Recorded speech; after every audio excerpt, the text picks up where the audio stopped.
अस्सलाम वालेकुम फ्रेंड्स, मेरा नाम है उबैद रज़ा और आप देख रहे हैं उबैद स्कैरी स्टोरीज।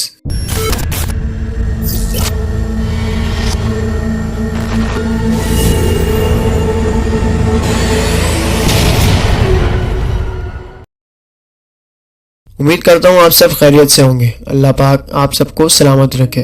जैसा कि आप सब जानते हैं, मैं आप लोगों की भेजी गई स्टोरी को नरेट करता हूँ।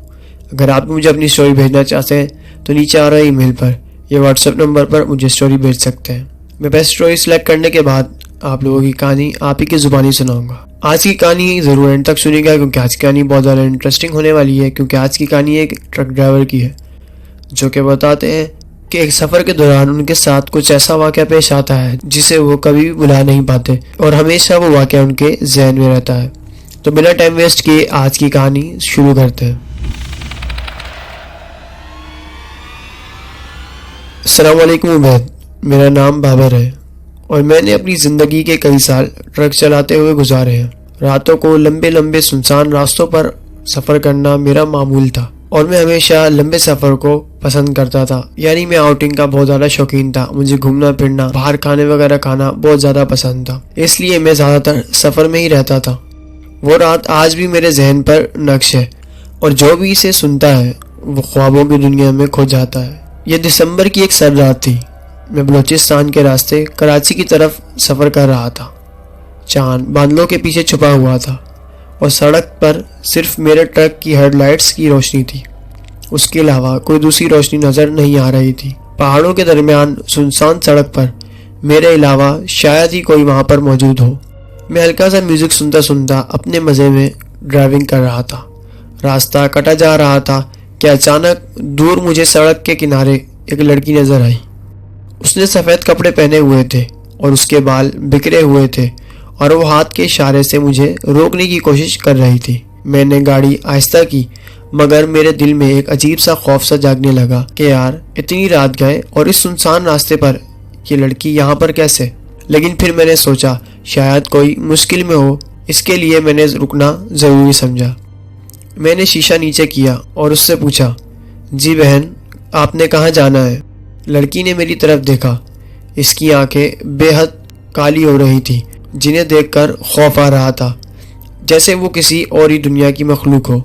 वो आहिस्ता से आवाज़ में बोली, मुझे आगे जाना है, क्या आप मुझे साथ ले जाएंगे। मेरा दिल ज़ोर ज़ोर से धड़कने लगा मगर मैंने इसे गाड़ी में बैठने की इजाज़त दे दी।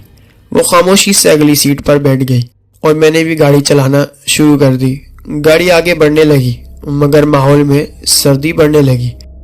मैंने बात करने की कोशिश की, यानी उससे सवालात वगैरह किए, जैसे आपका नाम क्या है, आप कहाँ जा रही हैं, आप यहाँ पर कैसे आई थी। लेकिन वो कोई जवाब ना दे रही थी। मैंने जब पलट कर देखा तो वो लड़की गायब हो चुकी थी। सीट खाली थी मगर गाड़ी में इसकी मौजूदगी का एहसास अब भी था। मैं एकदम से खौफज़दा हो गया और घबराने लग गया और मेरे पसीने छूटने लग गए। अचानक से मेरा ट्रक झटके से रुक गया और इंजन बंद हो गया और हर तरफ गुप अंधेरा छा गया क्योंकि पूरी सड़क पर सिर्फ मेरे ट्रक की हेडलाइट्स ऑन थी जो कि अब बंद हो गई थी। मेरे कानों में एक हल्की सी आवाज़ आई, वापस जाओ, यह रास्ता तुम्हारा नहीं है। खौफ से मेरे पसीने और भी तेज़ बहना शुरू हो गए। मैंने जल्दी से गाड़ी को दोबारा स्टार्ट करने की कोशिश की मगर इंजन ने साथ ना दिया। दूर कहीं सुनसान हवा में एक चीख सुनाई दी। वो चीख ऐसी थी कि मेरी रूह कांप उठी। मैंने आंखें बंद करके अल्लाह पाक का नाम लिया और आयतल कुर्सी पढ़ना शुरू कर दी और जैसे ही मेरी आंखें खुली तो सब कुछ नॉर्मल हो चुका था, यानी कोई आवाज़ नहीं आ रही थी और मेरी गाड़ी भी स्टार्ट हो चुकी थी। मैंने आगे का सफ़र तय करना शुरू किया।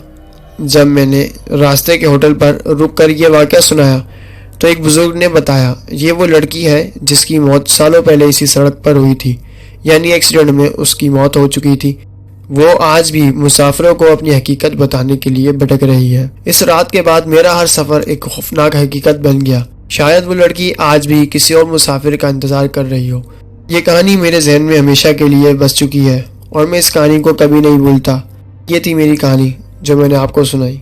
अगर आपको मेरी कहानी अच्छी लगी हो तो आप अपने यूट्यूब चैनल पर ज़रूर अपलोड करना। अस्सलाम वालेकुम। तो दोस्तों, ये थी आज के ट्रक ड्राइवर बाबर की कहानी जिन्होंने हमसे अपनी स्टोरी शेयर की। वो जिंदगी की स्टोरी पसंद आई तो मैंने आप लोगों को सुनाई। अगर आपको स्टोरी अच्छी लगी हो तो ज़रूर से लाइक कर दें, चैनल को भी सब्सक्राइब कर दें और बेल आइकन को भी प्रेस कर दें ताकि नेक्स्ट आने वाली अच्छी अच्छी स्टोरी आप तक सबसे पहले पहुंच सके। तो मिलते हैं किसी नेक्स्ट हॉरर और स्कैरी स्टोरी में, तब तक अपना और अपने प्यारों का ख्याल रखिएगा। अल्लाह हाफिज़।